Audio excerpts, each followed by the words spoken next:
नमस्कार, मैं दुष्टुर उपाध्याय। बिहार में एनडीए को प्रचंड बहुमत मिलने के बाद सरकार बनाने की प्रक्रिया तेज हो गई है। बिहार विधानसभा चुनाव के नतीजे आने के कुछ ही घंटे बाद नीतीश कुमार ने मुख्यमंत्री पद से इस्तीफा दे दिया है।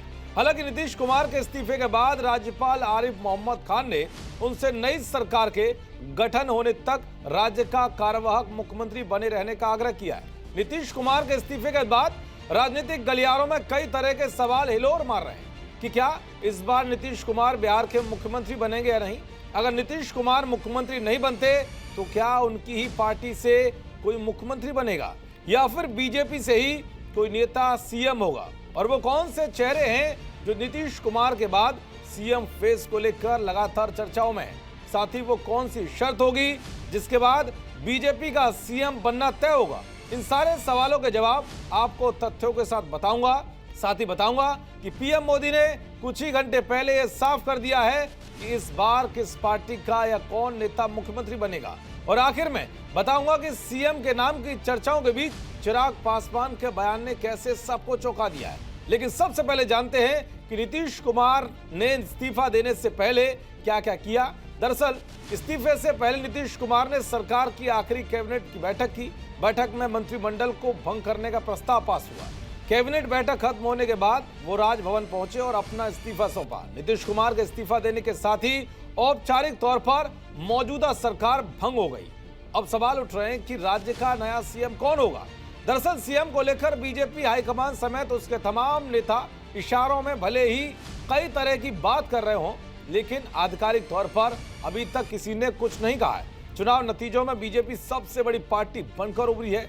ऐसे में दावा किया जा रहा है कि बीजेपी अपना भी सीएम बना सकती है। बीजेपी की ओर से भी कुछ नाम अंदर खाने चर्चा में हैं, जिसमें नित्यानंद राय, सम्राट चौधरी और रेणु देवी का नाम शामिल है। वहीं जेडीयू के नेता बार बार ये दोहरा रहे हैं कि बिहार के मुख्यमंत्री नीतीश कुमार ही होंगे, लेकिन बीजेपी के दिग्गज नेता विनोद तावड़े ने नतीजों के बीच ये कहकर सस्पेंस और बढ़ा दिया था कि गठबंधन के दल इस पर बैठकर चर्चा करेंगे कि सीएम कौन होगा। उधर विपक्ष भी लगातार दावा कर रहा है कि बीजेपी नीतीश कुमार को दोबारा मुख्यमंत्री नहीं बनाएगी। लेकिन नतीजों के बाद पीएम मोदी का एक बयान भी काफी चर्चाओं में है, जिसने साफ साफ संकेत दे दिए हैं कि बिहार का अगला मुख्यमंत्री कौन होगा। दरअसल पीएम मोदी ने सोशल मीडिया प्लेटफॉर्म एक्स पर एक पोस्ट में लिखा था कि सुशासन की जीत हुई, विकास की जीत हुई, जन कल्याण की भावना की जीत हुई। ये प्रचंड जनादेश हमें जनता जनार्दन की सेवा करने और बिहार के लिए नए संकल्प के साथ काम करने की शक्ति प्रदान करने का। दरअसल नीतीश कुमार को सुशासन बाबू के नाम से जाना जाता है, यानी कि पीएम मोदी ने कहीं ना कहीं सुशासन के जरिए नीतीश कुमार को इस बड़ी जीत का श्रेय दिया है। ऐसे में बिहार में नीतीश कुमार के नेतृत्व में एक बार फिर सरकार बनने का रास्ता साफ माना जा रहा है। इसके अलावा चिराग पासवान ने भी कहा है कि हम लोगों ने मुख्यमंत्री नीतीश कुमार जी के नेतृत्व में चुनाव लड़ा। ऐसे में मेरी पार्टी का मत है कि नीतीश कुमार ही दोबारा मुख्यमंत्री हो। हालांकि एक स्थिति में बिहार में बीजेपी का मुख्यमंत्री बन सकता है, वो ये कि अगर खुद नीतीश कुमार इसके लिए राजी हो। नीतीश कुमार खुद से पहल करते हैं तो बीजेपी का सीएम बन सकता है। ऐसे में अब सब कुछ उनकी इच्छा और फैसले पर निर्भर करता है। यानी कि अभी तक जो संकेत मिले हैं उससे इतना तो साफ है कि बिहार में अगले मुख्यमंत्री पद की शपथ नीतीश कुमार ही लेंगे। कहा जा रहा है कि 20 नवंबर को नीतीश कुमार 10वीं बार सीएम पद की शपथ लेंगे।